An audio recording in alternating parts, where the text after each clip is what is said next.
Yes. Um,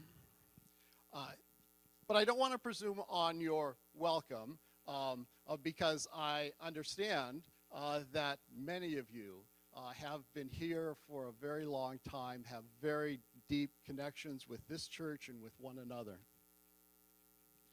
Okay, but I also don't want to belittle the unity which we have in Christ as members of the same family. This is our church, and this is your church. And if I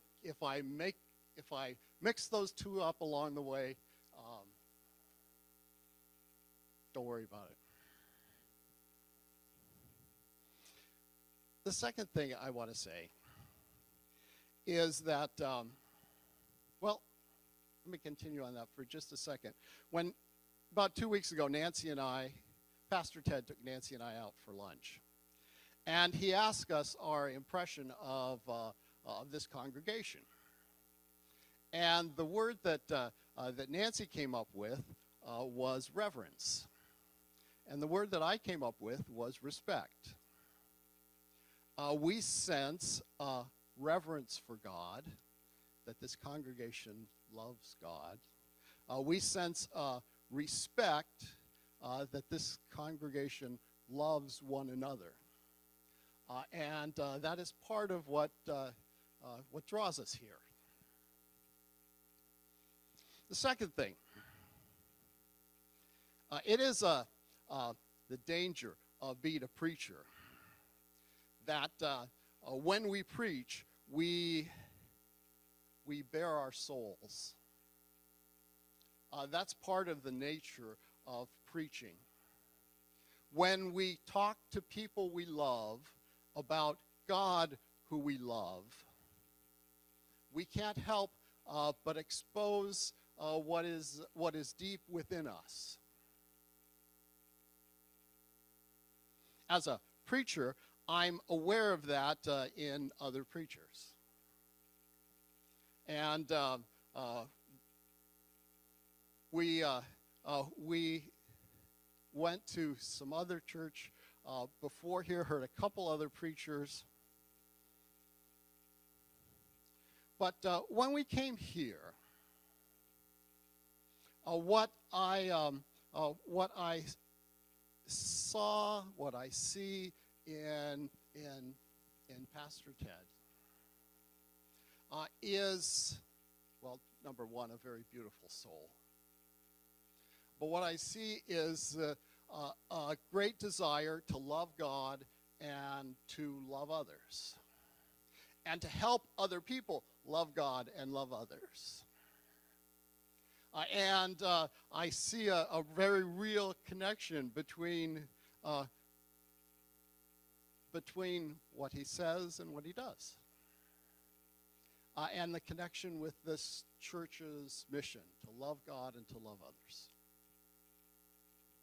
And so we talk about, and so we'll move into this passage this morning, usually called the greatest commandment or the great commandment, and often summarized as love God and love others. But I want to go a little deeper this morning.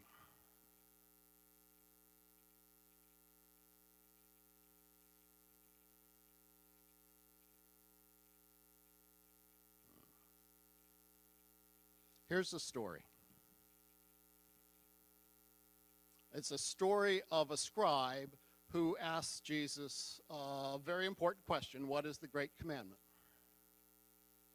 And Jesus has already been challenged by the Pharisees, who asked him a question to test him.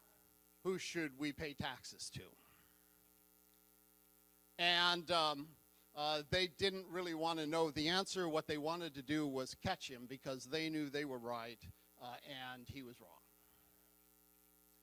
And then the Sadducees came and they asked him a question about the resurrection.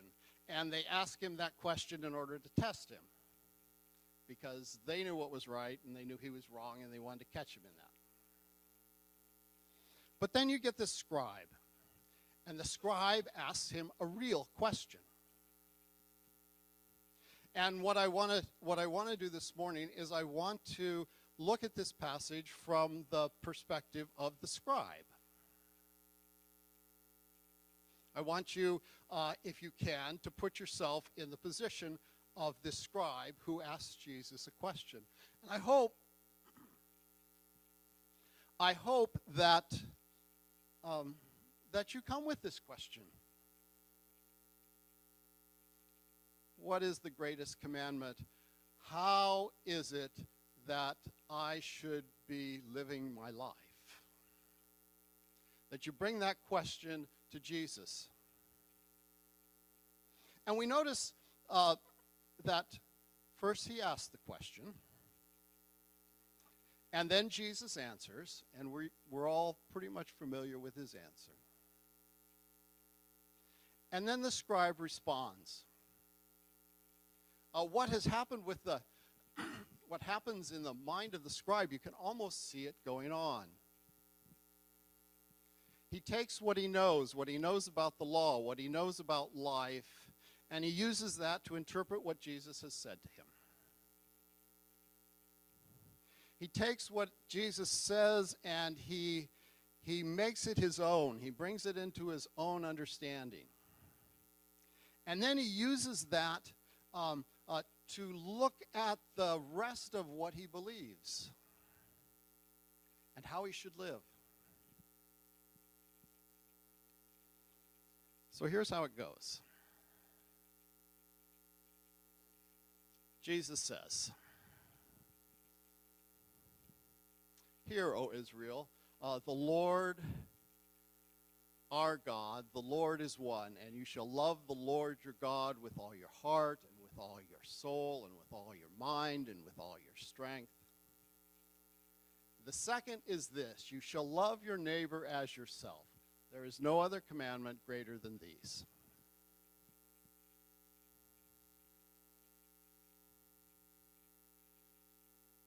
And then the scribe responds.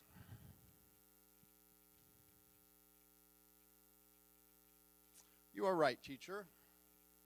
You have truly said that he is one, there is no other beside him, and to love him with all the heart and all the strength and all the understanding, and to love one's neighbor as oneself is much more than whole burnt offerings." He doesn't just repeat it back. He has brought it in and made it his and tried to see how it's connected with the rest of his life.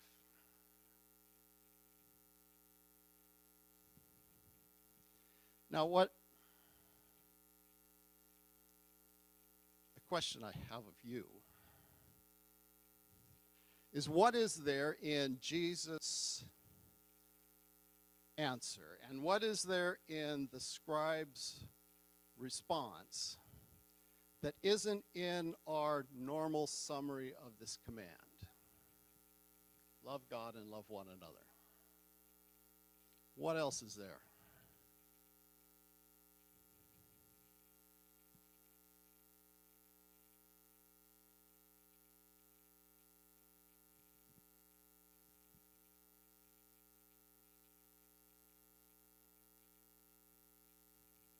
Don told me I wouldn't get any answers.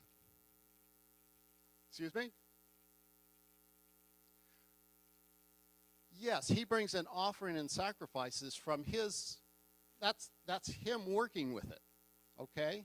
It wasn't what Jesus said, though. Jesus didn't mention offering and sacrifices, but he understands that this is more than what, he was always concerned with offerings and sacrifices, and now he realizes he has to put this other up on top. That's him working with it. What is it that Jesus talks about and he responds with that isn't simply in love God and love one another?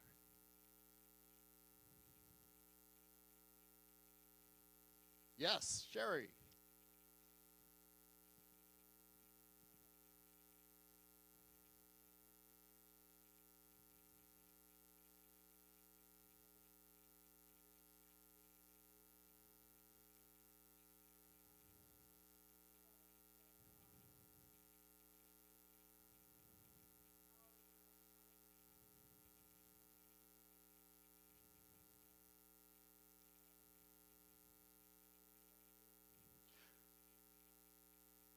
you have all those aspects.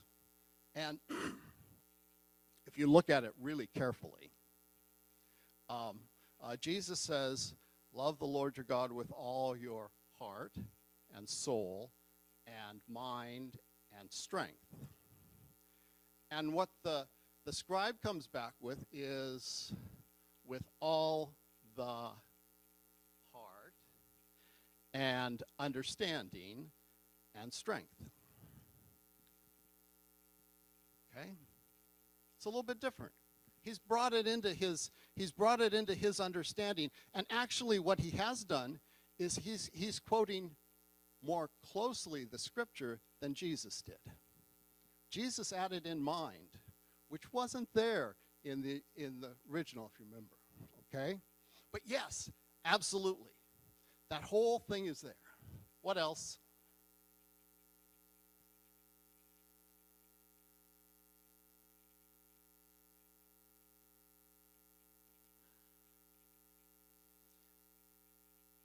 God is one. Hear, O Israel, the Lord your God, the Lord is one. Truly you have said, the scribe says, that he is one and there is none other beside him. And when you see that one, when I saw that one, what I noticed was that there is this theme of oneness which runs throughout this answer. Let me give you a couple examples. First, when the scribe hears Jesus' answer, he says, kalos. That's the Greek. It's a word which is probably best translated as beautiful. But it's just an exclamation. If you want to not translate it literally, I think he says, aha! He's understood. He's seen something in what Jesus has answered. Beautiful. I like math and I like science. And if a math equation answers a question, we say it's beautiful or it's elegant, right? Or a scientific theory is beautiful or elegant, like say plate tectonics. Okay, it's elegant because it is very simple, it's very inclusive, and it brings things together. I don't know if I can do this with this mic. We'll try. It's like, you see, I've never worn a Hawaiian shirt to preach. Never. And so I have to use a Hawaiian example in this sermon. Plate tectonics says that there's a hot spot out in the middle of the Pacific Ocean, and the plate is moving over it. And when that hot spot boils up, first it created Kauai, and then Oahu, and then Maui, and then the Big Island. Well, it's creating the Big Island right now. Plate tectonics is a very simple theory, and yet it is very inclusive. It explains all sorts of things.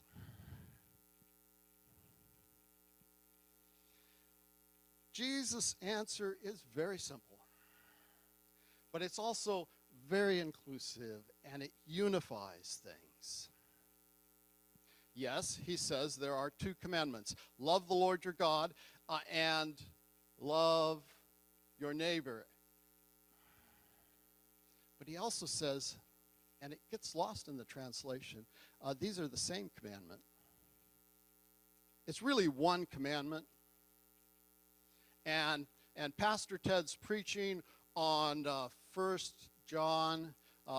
John says,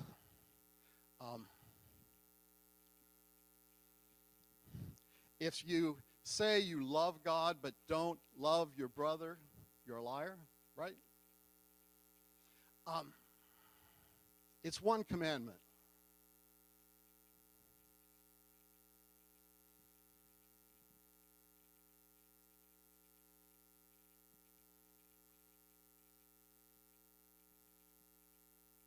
And the third thing, which is, for me at least, the most important part of the theme of oneness. I'm going to get to it here with, if you look at the very end of the scribe's response, he talks about all whole burnt offerings. What's the difference between all and whole? How are those different?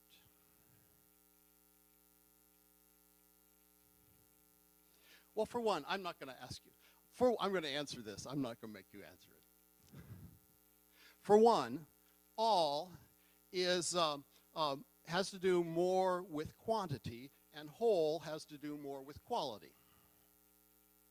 All is about the many, and whole is about the one. And right here we have the two Greek words right next to each other, panton, which is all, and holos, which is whole. Now, which one of those words do you think is in the first part of Jesus' answer and the scribe's response? You will love the Lord with, it says all, but the word is holos. It's not all, it's holos. It's not pantos, it's holos. A more literal translation is, you will love the Lord your God out of a whole heart, and out of a whole soul, and out of a whole mind, and out of a whole strength. God is one. And because God is one, God must be loved out of a whole heart.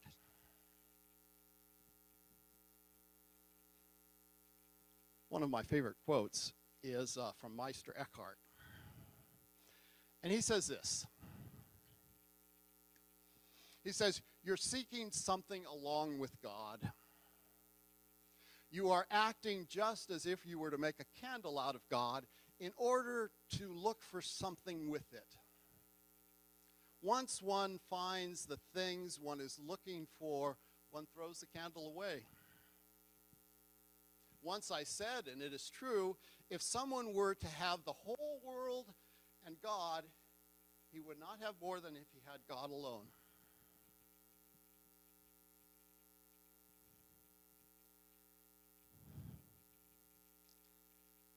Our hearts are not. We cannot love God with a whole heart if we are loving God for something God can do for us. A whole heart loves God for God.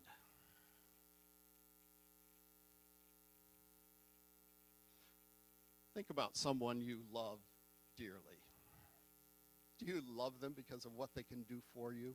Or do you love them because somehow or another you love the very wholeness of who they are? That's the way it works. Okay? We love God. God is one. And we love God out of a whole heart. God is one, and we love God out of a whole soul. We love God. God is one. We love God out of a whole mind. God is one, and we love God when all of our might, the might of our heart and the might of our soul and the might of our mind are all working together.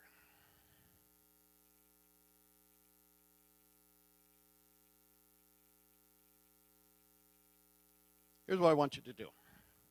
I want you to think for a minute about a time when your heart was not whole, or a time when your mind was scattered, or when your soul was not at peace, or when your mind seemed to be working against your heart, whatever. Think of a time like that.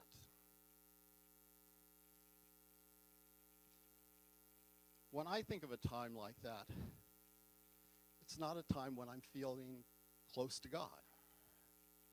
It's probably a time when God is kind of off somewhere else.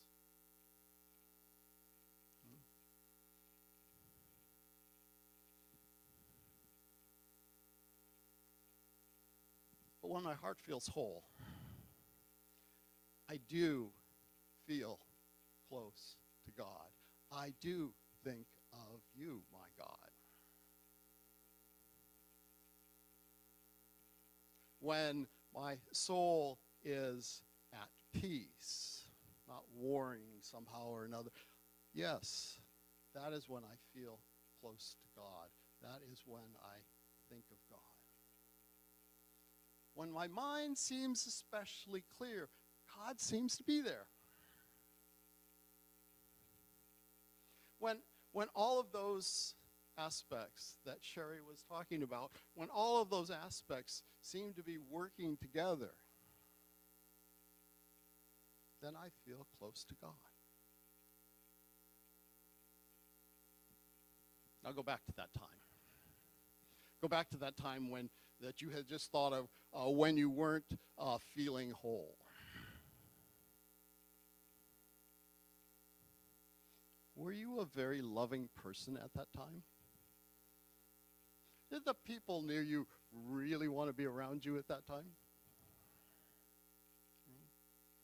Because this same wholeness of heart and soul and mind and strength, that same wholeness allows us better to love one another.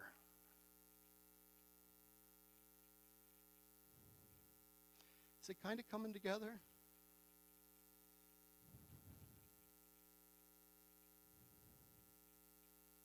Hear the blessing of Jesus. You are not far